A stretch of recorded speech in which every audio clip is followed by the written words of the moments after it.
help educate the people para hindi nasasayang energy natin. 'Di ba?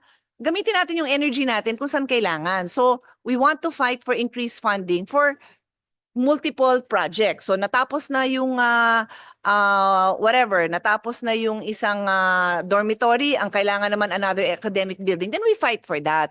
But we have to also educate the people and the students kasi sayang din energy ng students natin. Nagrarally sila na bumaba yung funding. Paliwanag nyo naman kung saan pumunta at ano yung next battle. Hindi yung same battle, same chant. Hindi eh. The battles change.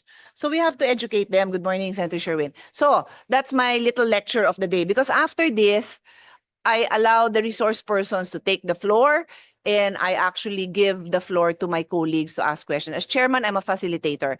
I will ask my questions in the end unless there was something that I feel just needs to be clarified for a more educated discussion. So, what I'd like to emphasize before I give the floor to our colleagues and then to the presenters is that every year for the past 6 years, 6 years na pala ako nag-chair nito, kala ko 4, it's been 6 years. So, as with me as chairman and with the support, of course, of our chairperson, me as vice chair, and that is former Senator Angara, now DepEd Secretary, and hopefully with the new chairperson, we have been able to increase the fundings for our state universities and colleges. Alam niyo yan.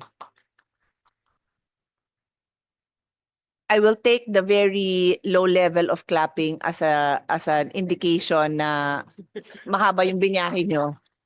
Dahil kung if I will make that a basis, which I never do, to be clear, I never do. Eh baka first year yung mababa ang funding nyo, but I'm just joking. So our goal for 2025 is to ensure that the SUCs receive funding at least equal to last year. But I'm not aware that we have ever just given equal. From my recollection, we've always increased it over the years because your needs have not been addressed. That's very clear to me. And if there are, even if you look at the committee report that we submit, and it's not just for the sake of making yabang na ganito yung nasubmit natin kasi hindi ko job na pahirapan yung chairperson ko. Yung job ko is mag-submit sa kanya ng amendment na reasonably, the chairperson, he or she would be reasonably capable of supporting. Merong wish list, tier 1, wish list tier 2, so that mabigay ng chairperson ang best na kayang ibigay. So that is the goal. And that is what we hope to achieve in 2025. I apologize for the late start, but many of you were in the event that we had, which was the seed funding for the medical program grants that we wanted to give a few minutes to celebrate because 4 years ago, this did not exist. So it's something, we have to celebrate the milestones. And that is a milestone. We now have regular funding for our medical schools. It can be better, and we keep fighting for it to be better. And based on the briefing I've had in my recollection, I think there were 2 years that medyo low yung utilization, and then now kulang na yung funding, which is a good thing because nakakaiyak naman kung low yung utilization, di ba? Pero now that we have a good problem, that means nagagamit yung pondo and the challenge is to find the proper funding. So, okay, our order of presentation will be higher education. You have 10 minutes. Then the state universities and UP will have 8 minutes each.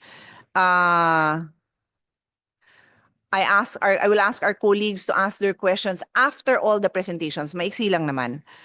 And then my house rules are, you are all welcome. And since we are with educators, I hope that you also encourage this in your own schools, in your own board meetings, in your own classrooms. We encourage mobility breaks. We encourage you are more than welcome to stand up, go to the restroom, just stand up to stretch. You don't need my permission. There's only a few speakers, so they're the only people who need to be seated and ready to present. Everyone else is is welcome to take care of their own personal needs.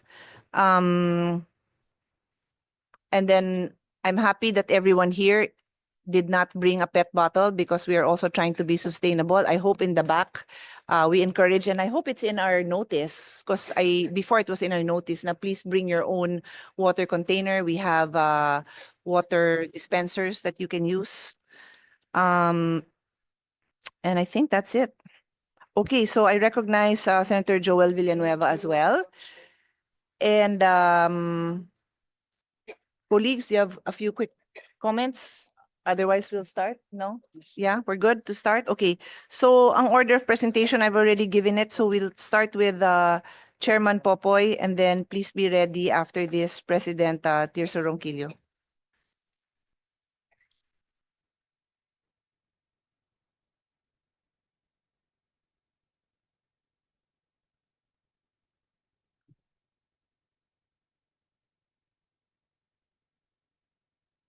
Thank you. Thank you, Madam Chair. Good morning, Senator Win Gatchalian and Senator Joel Villanueva.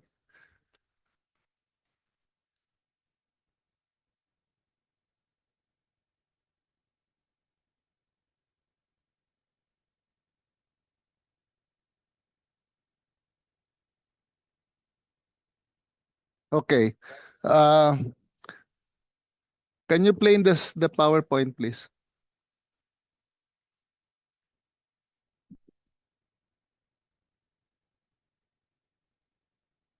Wala.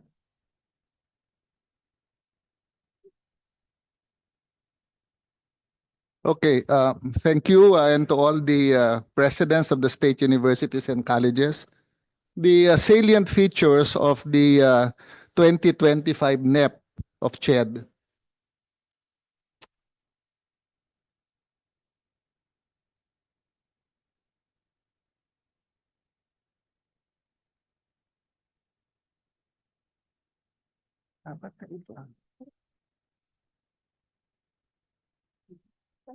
Okay, can you go to the side, please?